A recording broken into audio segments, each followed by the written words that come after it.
Thank you, ladies and gentlemen.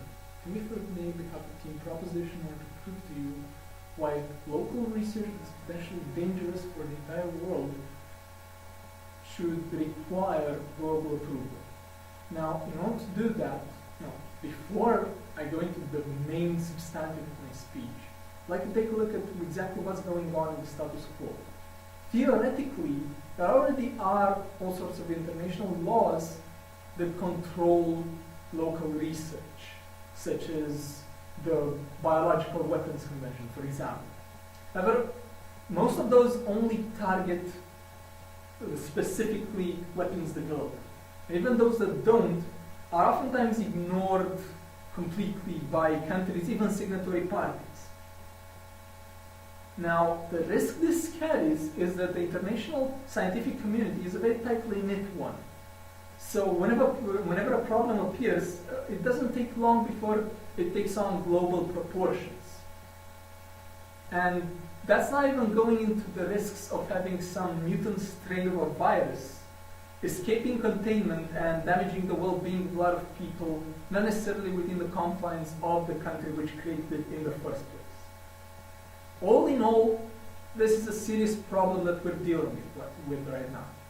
And the model that we're proposing as team government is the creation of an international committee of sorts that will be composed of all sorts of experts on various domains, and its role would be to judge whether or not a certain country's research program is safe, to supervise it, and if necessary to give advice as to what they should change in order to make it live up to the standards of safety that those guys would put out beforehand. Now, there's a couple of reasons why we believe this to be the best solution possible. First of all, because this is a serious security hazard, and the issue that we're having with it right now is that there's a complete lack of responsibility. And second of all, because this affects all the other sorts of research as well. Now, first argument on responsibility. Right now we have a disaster waiting to happen, essentially, in a nutshell. And who is preventing it from not happening? Well, in the world of today, that's the local governments. And if we know anything about the local governments, is that they tend to cut corners when it comes to security in interest of personal gain and profit. And furthermore, they may not even know exactly what the dangers of what they're dealing with are, and they may not employ the right sort of people to deal with. And the reason why what we're proposing is better is because this international community would be composed of people that are not as biased, because they wouldn't have any exterior influence to make them want the project to fail or succeed. They wouldn't be motivated by profit, because they're paid to make sure that everything goes along smoothly and safely, not necessarily that it comes to some sort of result. And third of all, because they would actually be certified experts, and the international community would have made sure of that. So that essentially proves that the model that we're trying to implement will make things much safer for everybody involved than the people that we have right now. Not to mention the fact that it's unfair to have people that are affected but not involved, even though indirectly, in this sort of research and supervising. Moving on to my second argument, we have the people. Okay?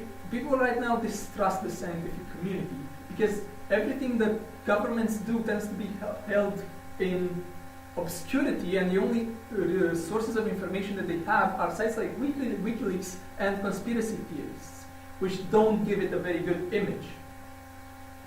And so a lot of potentially useful, if somewhat controversial, research, like say therapeutic cloning, for example, is very much frowned upon and halted in its process by the public opinion.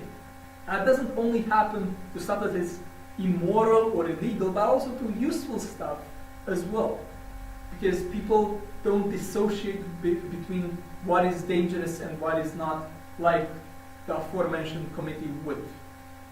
And what we're saying is that we don't want that to happen. We want people to be open to change. We want them to be open towards science, to trust it. Because if used properly and responsibly, science can bring a lot of benefits and can do a lot to better people's lives, it can do a lot to save people's lives. But that won't happen as long as the general public distrusts the scientific community.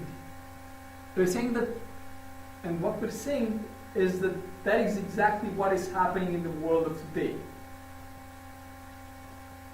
And we want that to be changed. How do we want that to be changed? By implementing this motion. Because what would happen if we implement this motion? You know, the issues we talked about earlier, lack of transparency, that would go away. People would be informed. People would know that there's responsible, actual scientists making sure that they're safe, making sure that those experiments are safe. And we believe that the end result of this is a general population which is a lot more open-minded towards scientific research.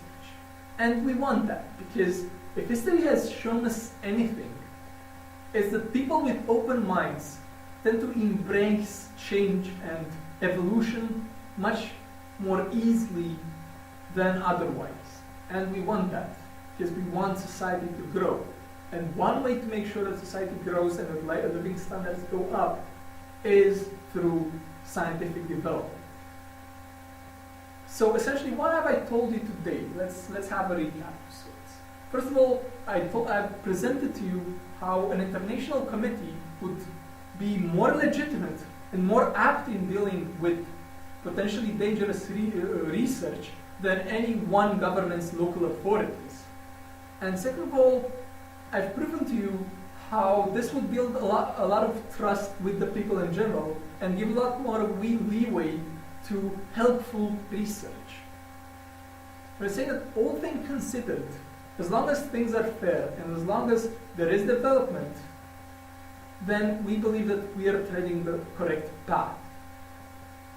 And just in case anybody wonders, the fact of the matter is that what I've essentially proven to you right now is that this measure has a lot of benefits and no drawbacks that you could possibly detect. Because sure, you can say that, but what if somebody would want to hold back a country's development?